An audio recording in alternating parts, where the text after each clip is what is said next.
Hello everyone. जैसे कि हम लास्ट वीडियो में इंडियन कॉन्स्टिट्यूशन के की फीचर्स के बारे में पढ़ रहे हैं, हमने अभी तक इंडियन कॉन्स्टिट्यूशन के 3 फीचर्स के बारे में डिस्कस कर लिया है, जो थे हमारे federalism, parliamentary form of government and third one is separation of power. तो आज हम 4th फीचर्स के बारे में डिस्कस करेंगे, that is fundamental rights. So let's start. Fundamental rights क्या होते हैं? आपके बेसिक राइट्स होते हैं। क्या होते हैं? बेसिक राइट्स, जो आपके जन्म से क्या होते हैं? आपके अधिकार होते हैं। ठीक है, जन्म से अधिकार होते हैं। Fundamental rights are referred as the conscience of the Indian constitution. जो फंडामेंटल राइट्स क्या रेफर करता है, वो कंसाइंस है आपके इंडियन कॉन्स्टिट्यूशन का। जो हमारा भारत का संविधान है, उसका क्या है? एक कंसाइंस है, एक बुद्धि है। कौन? Fundamental rights. Learning from the past experience of the colonial rule, constitution makers wanted to ensure a set of written rights that would guard against the misuse of state. ठीक है, जैसे हमने देखा, मतलब कॉन्स्टिट्यूशन मेकर ने देखा कि जो हमारा कॉलोनियल रूल टाइम पीरियड था, उस टाइम पीरियड में हमारे लोगों ने कितना ज़्यादा सफ़र किया था। हमारे लोगों को बहुत ज़्यादा एक्सप्लॉइट किया जाता था। हमारे लोगों को फ्रीडम नहीं थी किसी भी चीज़ की, उन्हें ऑक्यूपेशन चूज़ करने की। उनसे बहुत ज़्यादा टैक्स लिया जाता, तो सारी जगह से उन्हें एक्सप्लॉइट किया जाता था।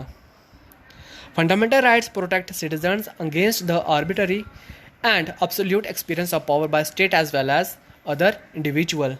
और अगर कोई भी हमारे अगेंस्ट जाता है, चाहे वो गवर्नमेंट हो, चाहे वो पूरी कंट्री हो, अगर अपनी पावर का मिसयूज़ करके कोई हमें डरा रहा है, तो फंडामेंटल राइट्स हमें इनसे बचाएगा। Fundamental rights guarantees the right of minorities against the majority.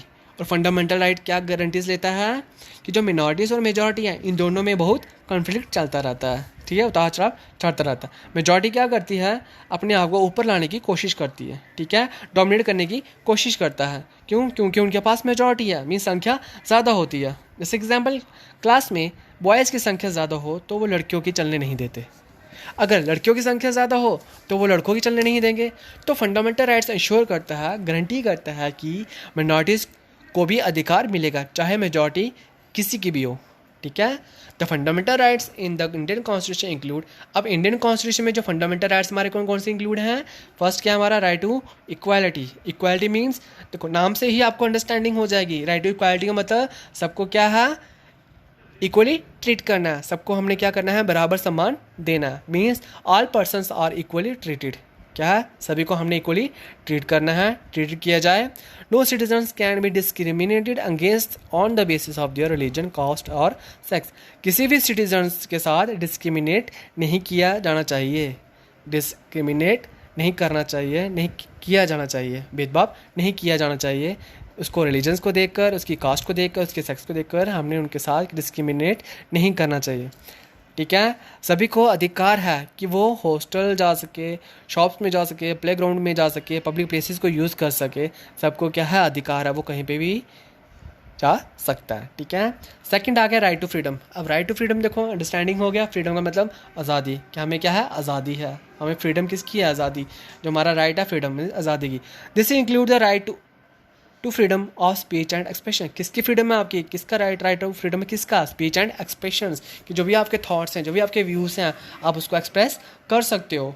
आपको कोई उसको रोक नहीं सकता। ठीक है, ये आपका क्या है? राइट है। अपने स्पीच को एक्सप्रेस कर सको। ठीक है, अपने जो थॉट्स हैं, व्यूज़ हैं, उसको एक्सप्रेस कर सको। Right to move freely and reside in any part of the country. और आपको क्या राइट है कि आप फ्रीली मूव कर सकते हो, कंट्री के किसी भी पार्ट में, किसी भी कोने में आप फ्रीली जा सकते हो। ठीक है, and the right to practise any profession, occupation और बिजनेस। और आप कोई भी बिजनेस कर सकते हो, किसी भी प्रोफेशन को चूज़ कर सकते हो, किसी भी ऑक्यूपेशन में आप जा सकते हो। Third one is right against exploitation. अब एक्सप्लॉयटेशन का मतलब क्या है? कि जो भी अत्याचार हो रहा है उसको कॉन्स्टिट्यूशन ने क्या किया है?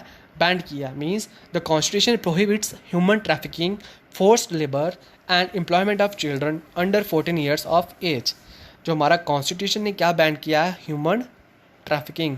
मीन्स इंसानों की तस्करी बोलते हैं। मीन्स यहाँ से इंसानों को क्या करते हैं? ह्यूमन्स को खरीद कर बाहर कंट्री में बेच देते हैं। वो क्या आता है? Human trafficking. जो हमारे कॉन्स्टिट्यूशन ने इसको क्या किया है?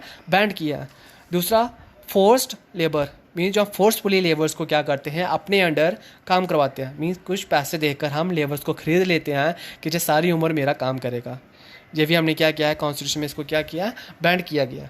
और third one is employment of children under 14 years of as.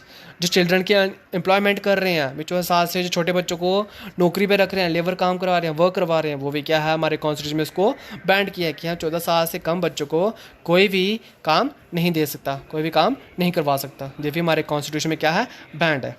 ठीक है। और fourth one, right to freedom of religion. क्या है कि हमें फ्रीडम है, आज़ादी है किसकी, रिलीजन की। Means religious freedom is provided all citizens. Means जो रिलीजियस फ्रीडम है वो क्या होना चाहिए, सारे सिटीजन्स को प्रोवाइड होनी चाहिए। Every person has the right to practise, profess and propagate religion of their choice. हर पर्सन को क्या है, हक है कि अपने रिलीजन्स को, जिस धर्म में भी वो पैदा हुआ है उस धर्म को वो आगे लेकर जाए। उस धर्म को आप क्या कर सकते हो, प्रोपगेट कर सकते हो अपनी चॉइस से। आप अपने धर्म को अगर चेंज करना चाहते हो दूसरे धर्म में, वो भी कर सकते हो। ठीक है। कोई फोर्सफुली अगर धर्म चेंज करवा रहा है तो उससे हम right to freedom of religion नहीं कहते, वो कुछ और ही है। ठीक है। तो अपनी मर्जी से अगर रिलीजन वो चेंज कर रहे हैं तो वो क्या हमारा right to freedom of religion. और fifth one is cultural and educational right. जो हमारा फिफ्थ राइट क्या है, हमारा कल्चरल एंड एजुकेशनल राइट। ये क्या करता है, the constitution states that all minorities religious and और linguistic can set up their own education institutions in order to preserve and develop their own culture. Culture and education का मतलब क्या है कि कॉन्स्टिट्यूशन क्या कहता है कि सारे माइनॉरिटीज़, जितने भी माइनॉरिटीज रिलीजियस हैं, वो क्या कर सकते हैं, अपने एजुकेशन इंस्टीट्यूशन को सेटअप कर सकते हैं। इन ऑर्डर टू, क्यों सेटअप कर सकते हैं, किसके लिए, कि जो उनका कल्चर है उसको प्रिजर्व कर सकें, उसके कल्चर को डेवलप कर सकें। ठीक है। जैसे इस्लामिक है, वो क्या करते हैं, मदरसास से उनके इंस्टीट्यूशंस हैं जो अपने कल्चर को क्या कर रहे हैं, प्रिजर्व कर रहे हैं और डेवलप कर रहे हैं। ठीक है। जो हमारी आने वाली जनरेशन्स हैं उनको कल्चर के बारे में बता सकें। And last one, the most important rights जो है आपका, वो क्या है, right to constitution remedies. This allows citizens to move the court if they believe that any their fundamental rights have been violated by the state। Means अगर country क्या कर रहा है, अगर आपको बिलीव हो रहा है कि आपको लग रहा है कि हमारे फंडामेंटल राइट्स को वायलेट कर रही है कंट्री, तो आप फ्रीली क्या कर सकते हो, कोर्ट की तरफ मूव कर सकते हो। आप जस्टिस के लिए कोर्ट की तरफ जा सकते हो, तो कोर्ट आपको क्या करेगा, जस्टिस प्रोवाइड करेगा। ठीक है। तो ये थे आपके फंडामेंटल राइट्स जो आपके कॉन्स्टिट्यूशन में कौन से फंडामेंटल राइट्स इंक्लूड थे। As Dr. B.R. Ambedkar has said about these fundamental rights, जो डॉक्टर बी आर अम्बेडकर थे, जो चेयरमैन थे ड्राफ्ट कमेटी के, इन्हें हम किस नाम से जानते हैं, फादर ऑफ इंडियन कॉन्स्टिट्यूशन के नाम से, उन्होंने फंडामेंटल राइट्स के बारे में कुछ कहा था कि जो हमारे फंडामेंटल राइट्स हैं वो टू फोल्ड ऑब्जेक्टिव्स हैं।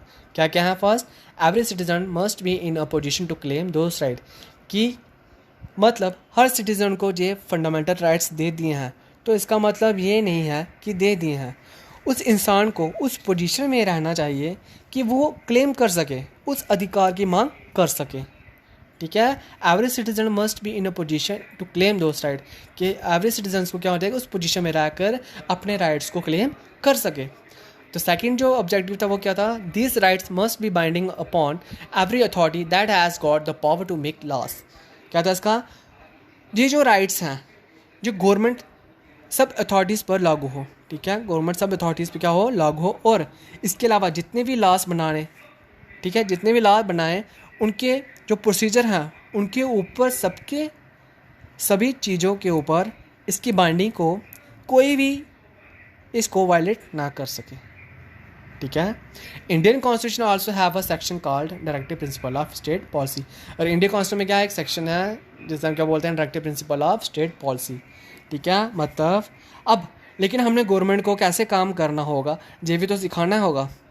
तो ये directive principles of state policy मतलब ऐसे प्रिंसिपल जो गवर्नमेंट को डायरेक्ट कर रहा है, गवर्नमेंट को दिशा बता रहा है कि कैसे काम करना है, उससे हम directive principle of state policy कहते हैं। ठीक है। कि देश आज़ाद हो जाए, ठीक है, क्या हमारा देश आज़ाद हो जाए, अब गवर्नमेंट काम कैसे करेगी। ठीक है। जो भी हमारे सोशल और इकोनॉमिक रिफॉर्म्स हैं उनमें ग्रोथ कैसे हो। ठीक है। तो कुछ ऐसी स्टेट पॉलिसीज बनानी चाहिए जिससे हमारी जो सोशल और इकोनॉमी की ग्रोथ या फिर उसकी विकास हो सके। For example living wages of workers,